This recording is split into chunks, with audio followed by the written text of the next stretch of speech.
Welcome student, welcome to student Bengali channel. তো কেমন আছো তোমরা? আশা করছি খুব ভালো আছো, খুব সুস্থ আছো এবং তোমাদের প্রিপারেশন খুব ভালো করে চলছে।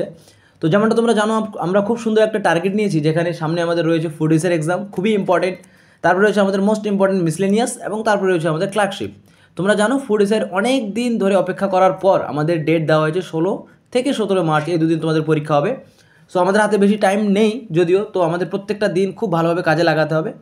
এবং সবথেকে মজার বিষয় হচ্ছে যে এই তিনটে পরীক্ষার জন্য ফোরেসাই, মিসলেনিয়াস এবং ক্লার্কশিপ, এই তিনটে পরীক্ষার জন্য আমাদের কমন ফ্যাক্টর হচ্ছে আমাদের জিকে পার্টটা, যেটা আমাদের তিনটে পরীক্ষার ক্ষেত্রেই সমান গুরুত্বপূর্ণ। সো এই জিকে ক্লাসটার জন্য আমরা খুব সুন্দর করে জিকেটাকে তৈরি করছি এবং আজকে আমাদের এই জিকে ক্লাসটা কিন্তু 40 নম্বর ক্লাস, 40 নম্বর ক্লাস। অলরেডি আমরা কটা ক্লাস করে নিয়েছি বলো তো? 39। সো তোমরা যারা যারা ক্লাসগুলো করনি অবশ্যই ডেসক্রিপশনে যাও, সেখানে কিন্তু খুব সুন্দরভাবে লিঙ্ক তোমাদের দিয়ে দেওয়া আছে, প্লেলিস্ট খুব সুন্দর করে তৈরি করে দেওয়া রয়েছে। তো তোমরা এখান থেকে ক্লাসগুলো, সব ক্লাসগুলো তোমরা যদি খুব ভালো করে করো, তোমরা দেখবে অনেক প্রশ্ন এখান থেকে তোমরা ডিরেক্টলি কমন পেয়ে যাচ্ছ। ঠিক আছে, তো চলো আজকে আমরা খুব সুন্দর করে 40 নম্বর ক্লাসটা করে ফেলি। এখানে আছে আজকে আমাদের 25টা প্রশ্ন, যে প্রশ্নগুলো বিগত দিনে পরীক্ষায় বারবার এসেছে এবং যে প্রশ্নগুলো তোমাদের পরীক্ষায় আগামী দিনে পরীক্ষা আসতে পারে।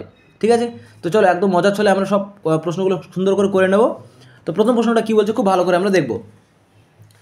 দেখো, বলছে ভারতের সংবিধানের আর্টিকেল 280-তে নিম্নলিখিত কোন স্থাপনে ব্যবস্থা করা হয়েছে? মানে আর্টিকেল 20, মানে 280-তে কী বলা রয়েছে অ্যাকচুয়ালি, এটা জানতে চেয়েছে। ঠিক আছে, আর্টিকেল 280-তে কী বলা রয়েছে? অপশান কী কী রয়েছে? পরিকল্পনা কমিশন, ঠিক আছে, অন্তরাজ্য কাউন্সিল, নদীর জল সংক্রান্ত ট্রাইব্যুনাল, না অর্থ কমিশন? তো তোমরা জানো আমরা আগের অন্যান্য ক্লাসে করেছিলাম যে আর্টিকেল 280-তে বলা রয়েছে কি ফাইন্যান্স কমিশন। ফাইন্যান্স কমিশন মানে হচ্ছে আমাদের অর্থ কমিশন। ঠিক আছে, ফাইন্যান্স কমিশন। ঠিক আছে, তো আর্টিকেল 280-তে তোমরা মনে রাখবে যে ফাইন্যান্স কমিশনের সম্বন্ধে বলা রয়েছে।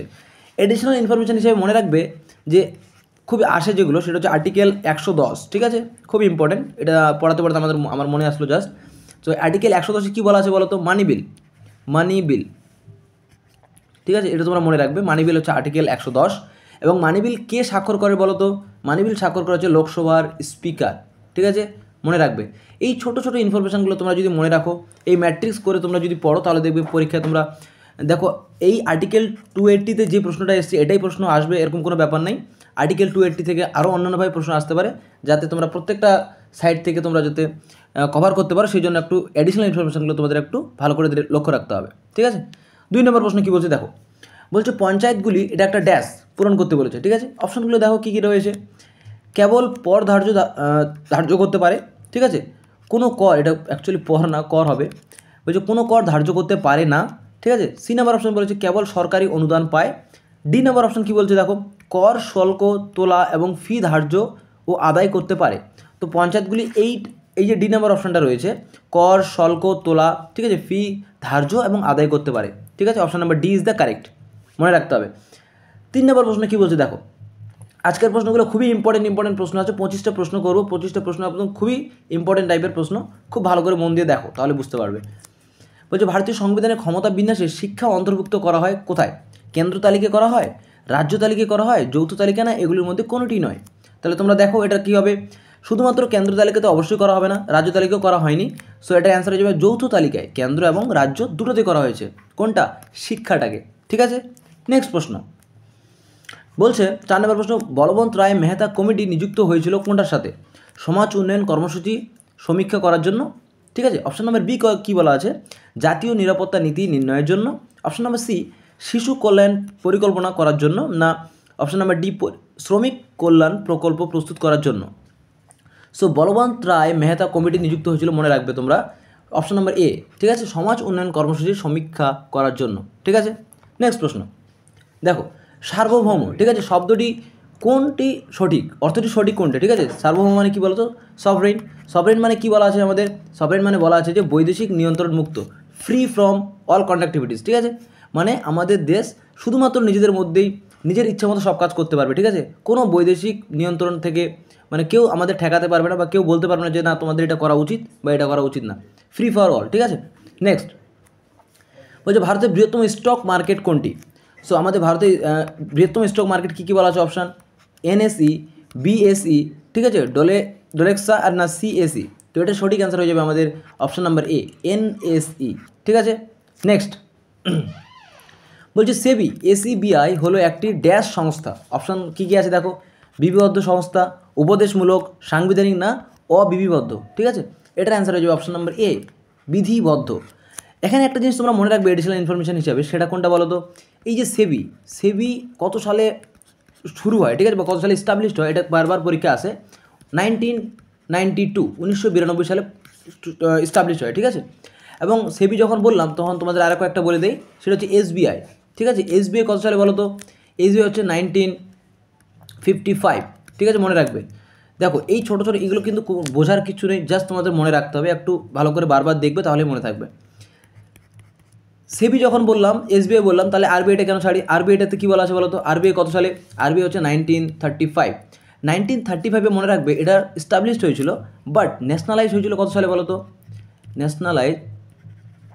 ন্যাশনালাইজ হয়েছিল, আমাদের মনে রাখতে হবে 1949। ঠিক আছে, 1949-এ কী হয়েছিল?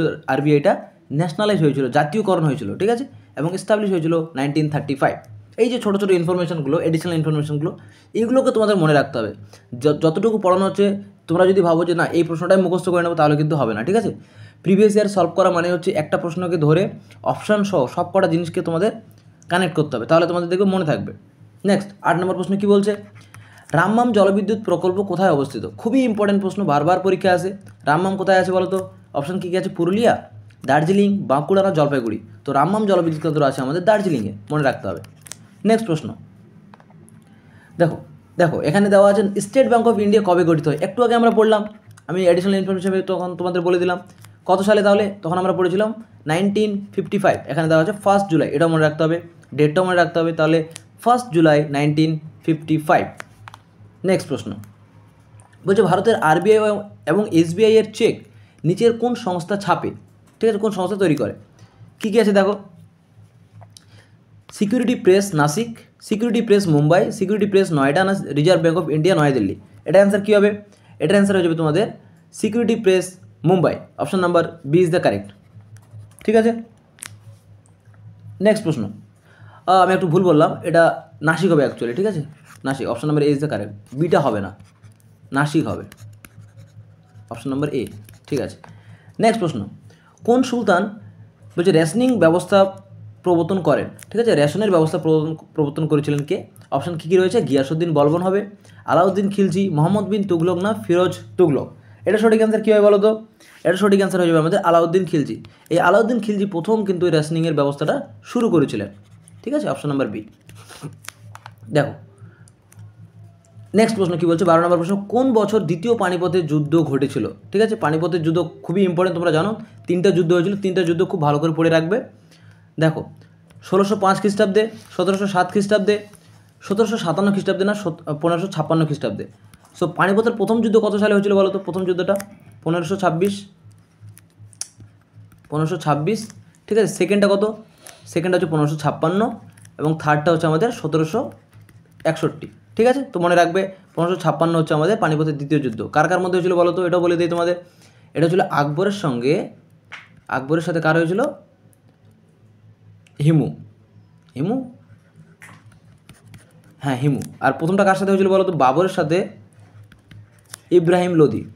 ঠিক আছে, ইব্রাহিম লোদি। ঠিক আছে, এবং থার্ডটা কার মধ্যে হয়েছিল? থার্ডটা এটা তোমরা অবশ্যই কমেন্ট সেকশানে জানাবে। ঠিক আছে, যদি আমি ভুলে গেছি অ্যাকচুয়ালি, সো তোমরা অবশ্যই কমেন্ট সেকশানে জানাবে এটা। নেক্সট প্রশ্ন, দিল্লির সুলতানি প্রতিষ্ঠাতা কে ছিলেন? ঠিক আছে, দিল্লির সুলতানি প্রতিষ্ঠাতা কে করেছিলেন, মানে সুলতান বংশের প্রতিষ্ঠাতা কে ছিলেন? মোহাম্মদ ঘুরি ছিলেন, কুতুবুদ্দিন আইবক, ইলতুৎমিশ না গিয়াসুদ্দিন বলবন? তো কুতুবুদ্দিন আইবক ছিল সুলতানি বংশের প্রতিষ্ঠাতা। ঠিক আছে, নেক্সট প্রশ্ন বলছে ভারতীয় দর্শনের প্রাচীনতম মতবাদী গোষ্ঠী বা স্কুল কোনটি? ঠিক আছে, খুবই ইম্পর্টেন্ট প্রশ্ন, এটা ভালো করে দেখে রাখো। যোগ, সংখ্যা, এখানে কী আছে? বৈশেষিক না কর্মমীমাংসা? এটা সঠিক অ্যান্সার কী হবে? এটা সঠিক অ্যান্সার হয়ে যাবে আমাদের সংখ্যা। ঠিক আছে, এই প্রশ্নটা কিন্তু একটু আপগ্রেডেড প্রশ্ন এবং খুব ভালো প্রশ্ন। ভারতের দর্শনের প্রাচীনতম মতবাদী কে ছিল? সংখ্যা। Option number B is the correct. Next প্রশ্ন বলছে খানুয়ার যুদ্ধে বাবর এর প্রধান প্রতিপক্ষ কে ছিলেন? কী কী আছে অপশান? মোহাম্মদ লোদি, হিমু, রানা সঙ্গ না এদের মধ্যে কেউ নয়? এটা অ্যান্সার কী হবে? Rana Sanga. Option number C is the correct. Next বলছে কোন মুঘল সম্রাট আগ্রা থেকে দিল্লিতে রাজধানী স্থানান্তরিত করেছিলেন? খুবই ইম্পর্টেন্ট প্রশ্ন। কী কী আছে অপশান দেখো, জাহাঙ্গীর, ঔরঙ্গজেব, শাহজাহান না বাহাদুর শাহ? এটা সঠিক অ্যান্সার হয়ে যাবে আমাদের শাহজাহান। ঠিক আছে, option number C is the correct.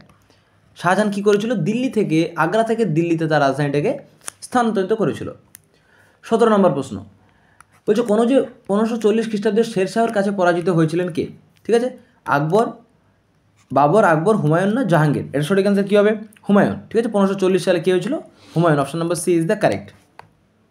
Next, খুবই ইম্পর্টেন্ট প্রশ্ন বলছে, ফতেপুর স্বীকৃতি ইবাদতখানা কী ছিল? ঠিক আছে, ইবাদতখানা কী ছিল? অপশনগুলো দেখো তাহলে বুঝতে পারবে।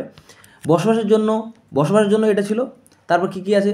সকল ধর্মের সম্বন্ধে আলোচনার জন্য একটা গৃহ তৈরি করা হয়েছিল। এটা না ভোজনালয়, মানে যেখানে খাওয়া দাওয়া হয়, আর উপরে কোনোটি নয়। তো ইবাদতখানাতে কী ছিল বলো তো? ইবাদতখানাতে শুধুমাত্র কোনো বসবাসের জন্য ছিল না, কোনো খাওয়া দাওয়ার জন্য কোনো ব্যবস্থা ছিল না, এখানে ছিল সকল ধর্মের সম্বন্ধে আলোচনা করার জন্য। ঠিক আছে, একটা গৃহ যেখানে হিন্দু যেতে পারে, মুসলিম, জৈন, বৌদ্ধ সবাই যাতে গিয়ে ওই জায়গাতে বসে আলোচনা করতে পারে, সেই জায়গাটা এখানে তৈরি করা ছিল। ওটাকে বলা হয় ইবাদতখানা। ঠিক আছে, নেক্সট প্রশ্ন বলছে, প্রথম চন্দ্রগুপ্ত কোন উপাধি নিয়েছিলেন? প্রথম চন্দ্রগুপ্ত কোন উপাধি নিয়েছিলেন? কবিরাজ, দ্বিতীয় অশোক, মহারাজাধিরাজ এবং দেবপ্রিয়। তো প্রথম চন্দ্রগুপ্ত নিয়েছিল হচ্ছে মহারাজাধিরাজ। ঠিক আছে, মনে রাখতে হবে, প্রথম চন্দ্রগুপ্ত নিয়েছিল মহারাজাধিরাজ। এই যে আমি এর আগের দিন ক্লাসেও বলেছিলাম যে প্রত্যেকটা রাজা, ঠিক আছে, কনিষ্ক বলো, কনিষ্ক, অশোক, যারাই আছে, এদের প্রত্যেকজনের এক একটা করে নিক নাম ছিল, একটা দুটো করে নিক নাম ছিল। তো এই নিক নামগুলো থেকে কিন্তু অনেক প্রশ্ন আসে, প্রতিবার পরীক্ষায় আসে। সো এই জায়গাটা কিন্তু তোমরা একটু ভালো করে দেখে রাখবে। ঠিক আছে, 20 নম্বর প্রশ্ন দেখো কি বলছে, সতনামী বিদ্রোহ সম্রাট কোন সম্রাট আমলে হয়েছিলেন, বা তিনি কে ছিলেন সতনামী বিদ্রোহের সময়? আকবর ছিলেন, ঔরঙ্গজেব ছিলেন, শাহজাহান না জাহাঙ্গীর? এটা কী হবে? এটার অ্যান্সার হয়ে যাবে সতনামী বিদ্রোহের সময় ঔরঙ্গজেব। ঠিক আছে, ঔরঙ্গজেব ছিল সতনামী বিদ্রোহের সময়। ঠিক আছে, এবং ঔরঙ্গজেবের আরেকটা নাম, ডাক নাম কী বলতো? আলমগীর। ঠিক আছে, আলমগীর, এটা খুবই পরীক্ষা আসে, তো আলমগীর আছে।